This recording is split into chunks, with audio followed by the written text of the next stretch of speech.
Hello, this is the RPG Crawler, and welcome once again to a Tabletop RPG News Roundup, this time for June 15th, 2025, each week.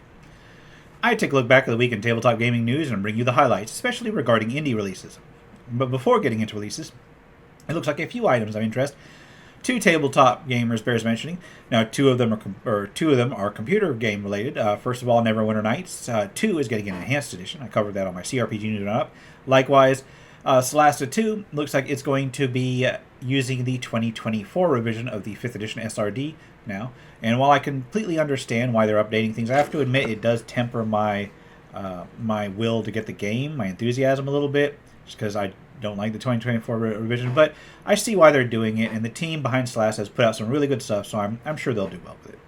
Of more immediate interest to tabletop gamers, it looks like the people got a chance to review the OGL behind Daggerheart, a new fantasy RPG from the people behind Critical Role and such, and discovered it had certain clauses reminiscent of the OGL debacle from Wizards of the Coast that kind of triggered the need to have that system, like additional systems in the first place.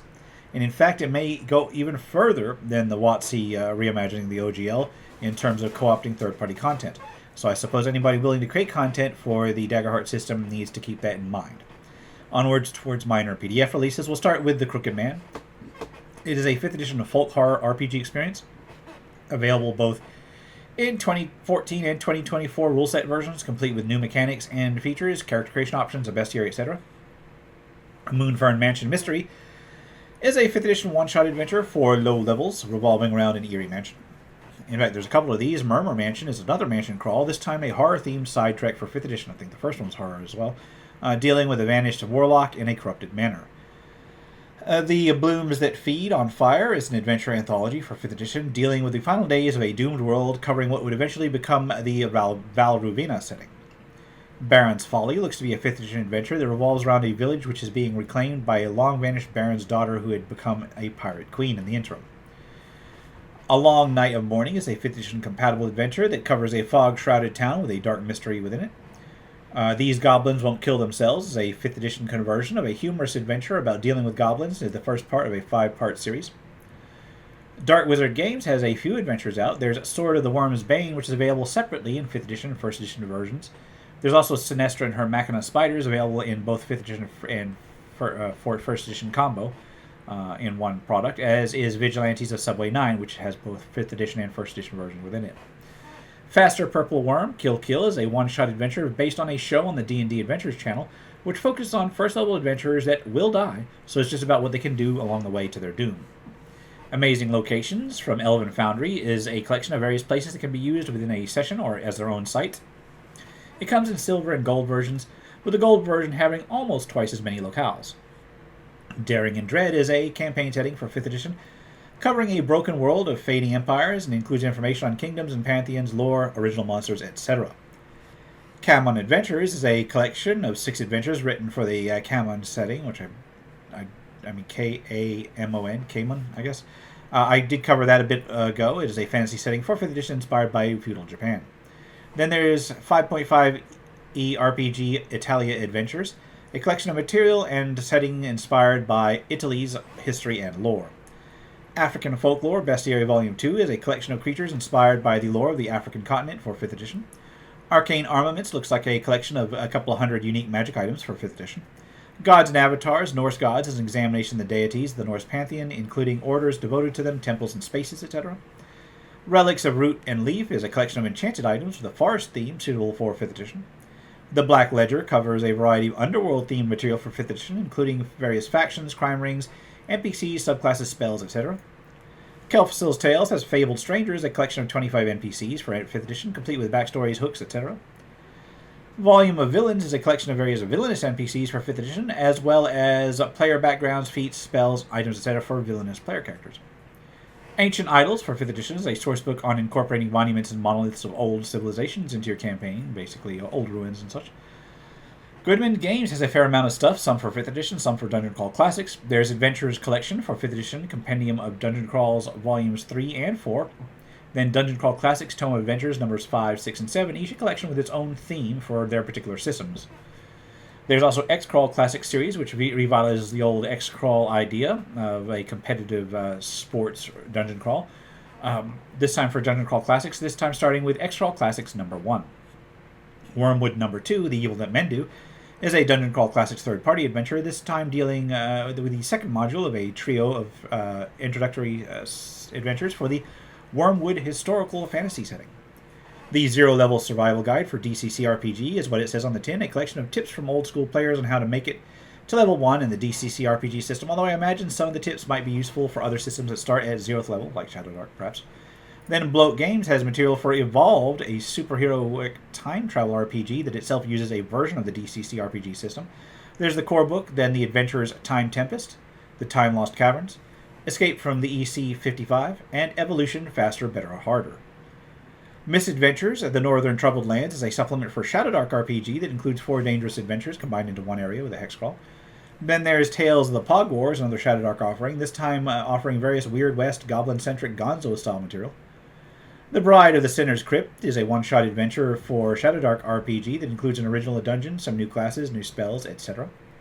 Against the Dark is a Shadowdark RPG supplement that provides new ancestries and classes, as well as rules for grafting, poisons, etc. Honor in Life, Glory in Death is a dwarf-focused supplement for the Shadow of the Demon Lord system. The Player's Guide to Kralorela, Kralorela, and I'm spelling this out because I may not be able to put the thumbnails up here because I am running really short on time because I've been delayed constantly today. Anyway, the Player's Guide to Kralorela is a RuneQuest offering, third party. This one detailing material taken from and expanded upon from the Kralori primer, including characters that can be found in that area. Age of Blood and Iron, Codex Arcanum, is a supplement for the Age of Blood and Iron RPG, which I think I covered last week, or at least the week before, that offers fantasy elements, including magic and spells, for the otherwise historically based RPG. Age of Ancient is a fantasy RPG meant to be easy to learn, especially for newcomers to RPGs. Flashpoint the Descent is a solo dungeon crawl for the Flashpoint RPG focused around the Dungeon of the Lich King. It does require the Flashpoint RPG core rules, which are available separately. Tea Time Adventures is a non-violent RPG about baking, magic, and cozy things like that. For the story gamers out there, there's the core rule set, Tea Pets, that offers rescue pets that you can use, and Tales from the Oaken Bend, a campaign book of adventures. Loner is a solo RPG meant for minimalism. It is available in an omnibus that includes the core rules as well as material from the companion, world, and character builder guides. There's also the Loner Adventure Anthology, a collection of adventures for various genres.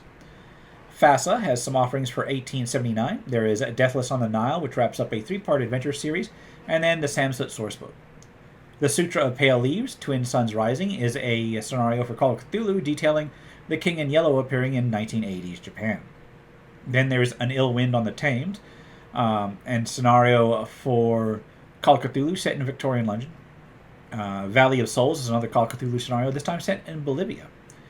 Dread City Core Rulebook is a narrative-focused game with a rules-light system based on the Fate Dice system, where characters are living nightmares dreamed up by the city to deal with the corruption within it.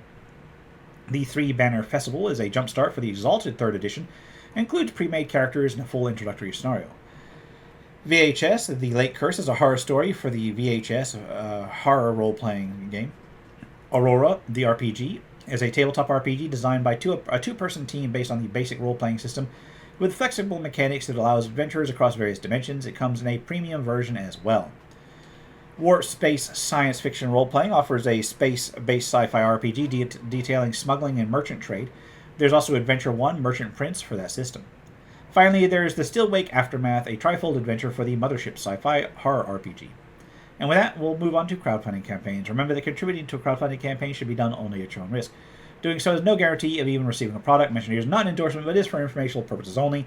A World Devoured will be a 5th edition compatible campaign that details a grimdark setting where the undead reign. Desert Encounters looks to compile a collection of 50 desert-themed encounters for 5th edition. Orders of Inquisition for 5th edition will offer 27 orders that hunt spellcasters, as well as new classes, spells, and monsters. Amistris's Guide to the Secrets of the Dragons will be a sourcebook zine for sorcerers, dragons, and dragon cults, suited for 5th edition from Chamomile Has Adventures. Faces of the Forge will offer 5 one-shot campaigns, a large number of unique NPCs, all for 5th edition. A Tome of Set Items looks to produce a collection of magic items for 5th edition that can be combined into various sets to unlock hidden powers in combination. Port Mirror will be a level 0 gauntlet for Shadow Dark and DCC RPG systems, detailing a group of villagers from the aforementioned port town. The Bite of the Hyena looks to be an old-school adventure for first edition and similar systems. It will be a sequel to an already produced Call of the Hyena adventure, also for first edition. Dance with the Serpent will be a set of material for the Earth Dawn RPG, including a trilogy of adventures, some novels, creature concepts, etc., etc.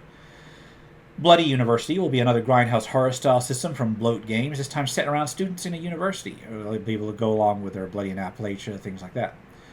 Claudia Christian's All the Cardinal's Men will be book 2 of a set of Musketeers vs. Cthulhu-style adventures for the Call of Cthulhu rule set, or at least based thereupon.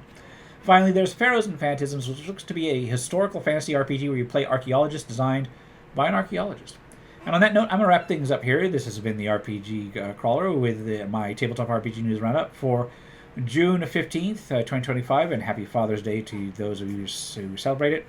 I know I've got to go get my father something today.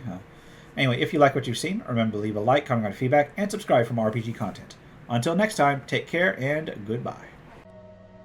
And if you are still watching, I would like to take the opportunity to thank my supporters, the top tiers of which are listed on the screen, without whose support I would not have been able to offer the variety of content that I have on this channel throughout the years. If you're feeling particularly generous and would like to join them, you can support the channel. There are a variety of options to do so. I have a Patreon, a Subscribe Star, as well as channel memberships enabled. If you are not in a position to contribute, simply leaving a like, a comment, or sharing my videos are all wonderful ways to help the channel grow without spending a dime, and are all greatly appreciated.